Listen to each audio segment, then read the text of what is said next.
नमस्कार. नम्रता's किचनमध्ये आज आपण बनवणार आहोत तोंडात ठेवताच विरघळणारी अशी रोज पिस्ताची बर्फी, जी अगदी स्वादिष्ट आणि कमीत कमी साहित्यात बनणार आहे.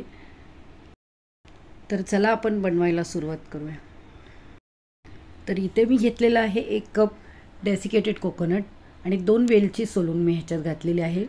तुम्ही ओला नारळ घेऊ नका, डेसिकेटेड कोकोनटच घ्या. ते अगदी बारीक असं फिरवून घेतलेलं आहे मिक्सरमधून. आणि ह्याच्यात आपण मिक्स करूया 1 कप मिल्क पावडर आणि ह्याच्यातच आपल्याला घालायची आहे अर्धा कप साखर. मी साखर मिक्सरमधून फिरून घेतलेली आहे. तुमच्याकडे ऑलरेडी पावडर असेल तर तुम्ही ती घेऊ शकता. आता हे सर्व आपण चांगलं मिक्स करून घेऊया व ह्याच्यात आपल्याला 3 ते 4 टेबलस्पून दूध घालायचं आहे. इथे मी सुरुवातीला 3 टेबलस्पून दूध घेतलेलं आहे.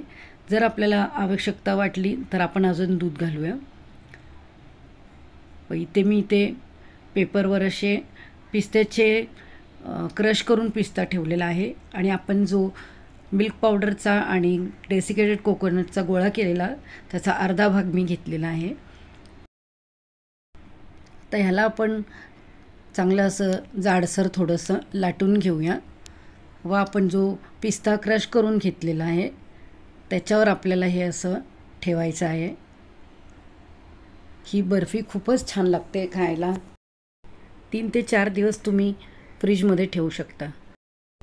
आता आपण जो उरलेला दुसरा भाग होता तो मी घेतलेला आहे.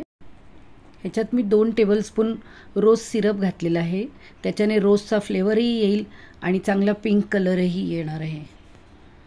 आता हे आपण चांगलं मिक्स करून घेऊया. बघा छान असा गुलाबी रंग आलेला आहे. ह्याला पण आपण चांगलं असं लाटून जरा पसरवून घेऊया.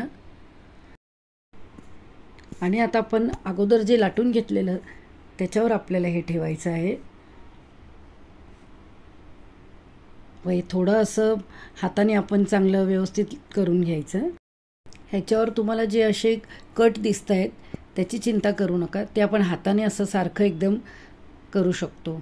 आता हे मी रोल करून घेतलेलं आहे. ह्याला फ्रीजमध्ये आपण 1 ते 1.5 तास ठेवूया. आता मी फ्रीजमधून काढलेलं आहे 1 तासानंतर.